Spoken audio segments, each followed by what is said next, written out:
Good morning. I'd like to start by addressing a few things. Black history and the responsibility that we have once we become aware of the situation in Florida now. Trayvon Martin is in a situation now. They're never supposed to happen. They're never supposed to have got this far. It's supposed to have been stopped at the gate way back in '57 with Emmett Till. Let me give you a brief history of Emmett Till. It was a warm, humid day in Mississippi, summer '57. The loss of innocence. Emmett Till was accused of whistling at a white woman. He was 12 years old. I repeat, he was 12 years old. But the thing that is more disturbing is that the people that abducted him, the white men that abducted him, knocked on his grandfather's front door at 3 o'clock in the morning and asked for him without a hint of struggle, without any signs of resistance. He was handed over to them. Do you understand me? He was handed over to them.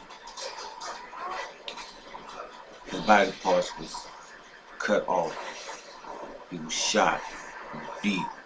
He was wrapped in barbed wire with a brick around him and tossed into the Mississippi River. In 1963, while attending Sunday school, 4 young black women, 4 young black girls was blown to bits. From the summer of 1972 to mid-1982, Atlanta children were being abducted every day. There's some evidence that point that the prosecutor in Atlanta at the time had knowledge that a white supremacist group could have been responsible for over half of these murders.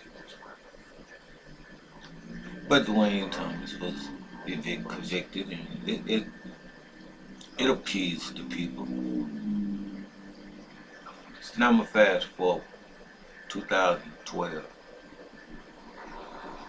While walking to the store for some Skittles, Trayvon Martin was murdered. At some point, man, you have to ask yourself, at some point as black men, we have to ask ourselves, what are we doing?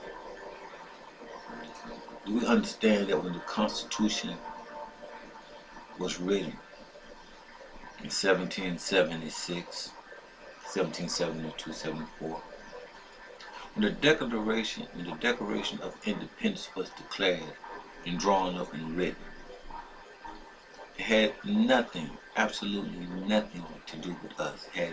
We had no say-so, we had no input. And because of the Constitution and the Declaration of Independence, that prohibits any white man from convicting a white man of murdering of a man of color, period. Because there once was an infamous Supreme Court justice who said, black men has no rights that white men need to worry about. The whole situation lies with us. How could we watch our children murdered in the street at our hands and at the hands of others? But more importantly, at the hands of others. And history has showed us numbers of times, more times than we can count, that there is no justice in no courtroom, in no state, no city, no town for us. I'm sorry, but at some point, man, at some point, Trayvon Martin's father Poser had said it is a time to kill. John Grist, it is a time to kill. Come mark these words. I'm not saying this as a wishful thinking. I'm not saying this as a boast. I'm just saying it as a fact. Trayvon Martin's mother and father are not going to be together much longer. Because somewhere deep in her subconscious mind, somewhere deep in her heart, somewhere centuries of built up frustration and tears. Centuries of black women being raped. Centuries of black women and children being sold off to slavery. Centuries of wondering when and where is my man, my king. At some point in time, she's going to turn to him. And she's going to ask. And she's going to say these words. Zimmerman is walking around here free. My 17-year-old son, which will be 19 this year, is dead at his hands. He walks around here free. And you intend to die of natural causes. That's what she's going to say to her husband. Every generation has been presented with this option. In 57, the black man of Mississippi was forced to ask this question of themselves. What do we do about Emmett Till? Little Emmett Till from Chicago, whose mother was born and raised in our town. What do we do? How do we look her in her eyes?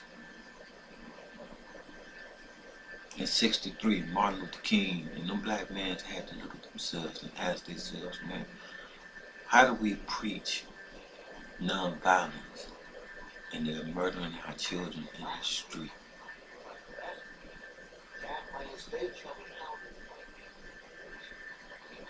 Today we're faced with the situation. What are we going to do? Right now there's a hung jury in the state of Florida.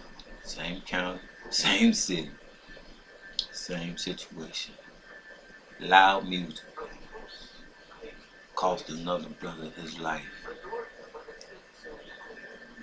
And we're sitting around waiting for someone else to do what we as men should have been done. We cannot at all assume because Obama is a man of color that he is our man of color. Yes, it does my heart good to say that we finally have a black president. Yes. But he's not my president. You have to understand the legislations in the body of legislation, the House of Representatives, the Republican parties. People think that they're blocking Obama on every move that he makes to prohibit him from making any laws that may better this country. No. They're blocking every move that he makes. So at some point in time, that if he decides to legislate any laws that may be beneficial toward his people, it's not going to happen. But if you check the history of all the presidents, every president before he left office legislated some type of bill or law that was beneficial to his constituents. Obama would come in office and leave office as he found it. He would not have changed anything that would be beneficial toward men of color. Because legislation would not even allow him to make any laws that are beneficial to the people of the land. We are must form a hard revolution. We all must form a hard resistance. We die much too easy.